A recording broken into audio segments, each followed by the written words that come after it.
合适， Everything we discuss is then leaked to the paper. That's not appropriate.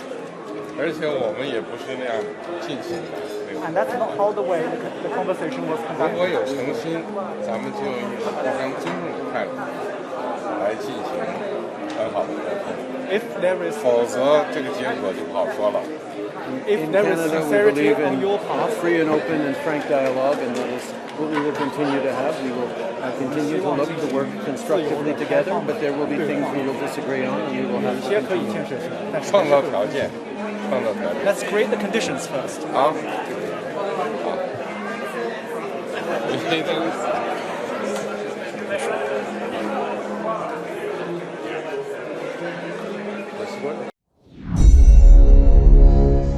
Sebagaimana yang diperkirakan banyak orang, maka KTT G20 menjadi ajang pernyataan politik. Salah satu buktinya, Trudeau dan Xi Jinping bersih tegang. Xi Jinping memarahi terang-terangan Trudeau, Perdana Menteri Kanada yang masih junior dalam urusan perang antar national interest, dengan polosnya mengatakan ke media apa isi pembicaraan berdua dengan Xi Jinping. Trudeau nggak bisa mendem jeru, pamer. Dan memang ini efek dari demokrasi ala Amerika yang sok-sokan freedom of speech, namun tidak memilih mana yang akan dibicarakan keluar ke publik. Di Kanada, Tiongkok memang sedang ditekan. Anti-Tiongkok atau xenophobia bukan di orang Cinanya ya, atau Tionghoanya ya, tapi xenofobianya adalah negara Tiongkok yang komunis itu yang ditakuti, karena Tiongkok menggunakan taktik dagang untuk menaklukkan ekonomi Kanada. Prakteknya merugikan Kanada dalam jangka panjang itu sudah terbukti, dan semua itu terasa setelah 10 tahun menjalin kerjasama terutama dengan BUMN Tiongkok atas nama pembangunan pelabuhan dan jalanan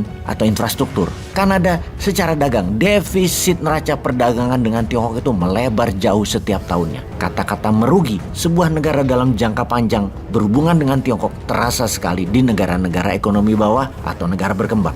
Memang di awalnya terlihat menguntungkan dan Tiongkok terlihat lebih baik. Ada pembangunan di negara yang dibantunya tersebut. Namun siapapun kalau dagang gak mau rugi dan mau untung besar. Kalau Amerika itu memang bukan negara dagang, mereka negara koboi.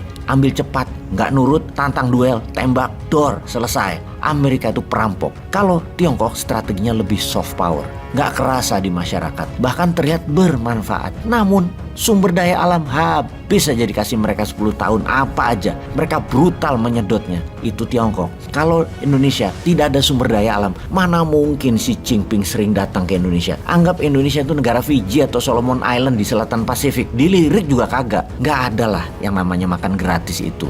Walau Indonesia harus melanggar pasal 33, nggak apa-apa. Itu bagi pejabatnya ya, karena biar terlihat membangun oleh rakyat. Mengapa pasal 33 dilanggar? Karena sesungguhnya kelolaan atas SDA atau sumber daya alam bukan oleh swasta atau asing, di mana saat ini diberikan 100% atas isi tanah air tersebut. Harusnya tanah air Indonesia yang diperjuangkan oleh para pahlawan itu dengan tumpah darah tidak boleh dikuasai 100% penuh. Namun ibarat hotel, gedungnya punya kita, namun operatornya boleh pilih Hyatt, Kempinski, Four Seasons, apapun itu.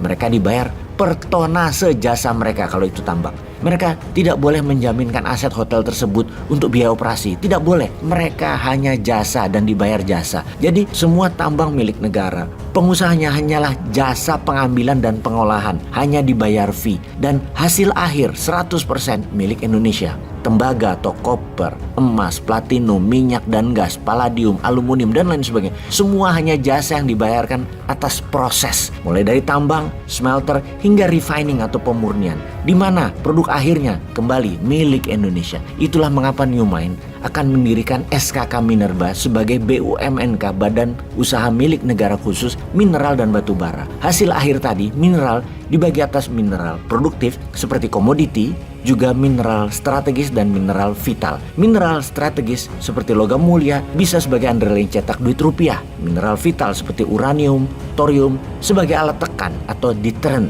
dan logam tanah jarang sebagai alat tawar atau bargaining power. Hal ini bukan perubahan usulan tadi, tapi hal ini menambah pada sektor pendapatan negara serta kekuatan ekonomi negara. Sehingga semua perusahaan Tiongkok di Indonesia, kita akan beli balik. Swasta akan dimodali, dan swasta yang dimodali bukan orang yang selama ini dia lagi yang kaya, yang mendapatkan standby loan dari printing money. Orang baru. Tetapi sekali lagi, orang baru, manusia Indonesia baru yang nasionalis, di mana dalam 10 tahun ke depan Indonesia kita akan membuat 100 triliuner atau 100 bilioner baru di Indonesia. Kita akan paksa semua investor tambang asing melepas saham mayoritasnya dan dibeli walau harga 2 kali lipat nilai investasi awalnya. Uang yang dicetak itu punya 2 jaminan. 1 precious metal, 2 proyeknya. Bayar pakai rupiah investasi tersebut. Seperti Rusia membeli gas dan minyak Rusia pakai rubel. Nanti Indonesia juga sama. Beli mineral Indonesia bayar pakai rupiah.